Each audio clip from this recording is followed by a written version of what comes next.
I whakapono te Māori ko mahuika te atua o te ahi. He hononga tō te atua wahine nei ki te rā, engari he ahataua hononga.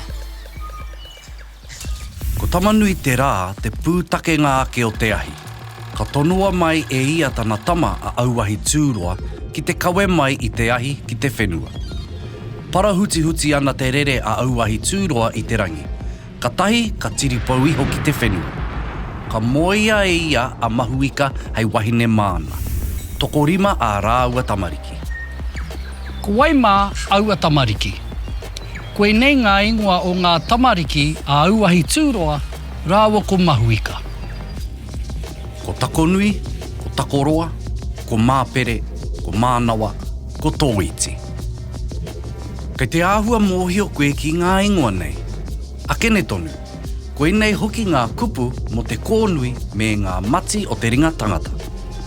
A nei te whakapapa o mahuika ki a tamanui te rā. Nā tamanui te rā, ko auahi tūroa, ka moi i a mahuika. Ka puta ko takonui, ko takoroa, ko māpere, ko mānawa, ko tōiti. Ko te tino o ngā tamariki a auahi tūroa rāua ko mahuika e whakatina nahi ana i te ahi. He momo tuku iho nā tō rātau matua, nā tamanui te rā, mō tō rātau tipuna, mō tangotango. I ona wā, ka kia te ahi ko te tama a auahi tūroa, ko te tama a upokoroa rānei. Ko te kāinga o ngā tamariki o te ahi nei i ngā matikara o tō rātau whāia o mahuika. Kia tangohia rawatia e Māui mūrere.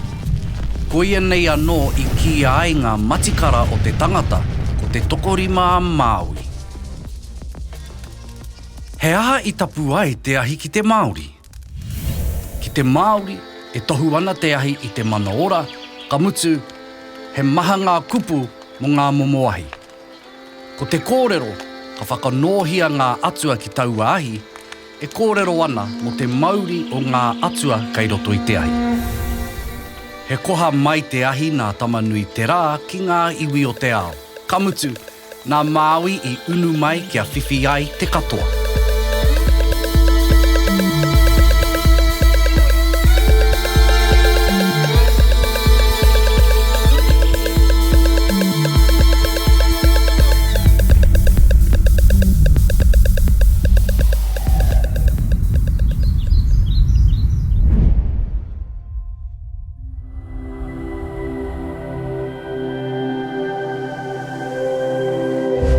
Ko te reo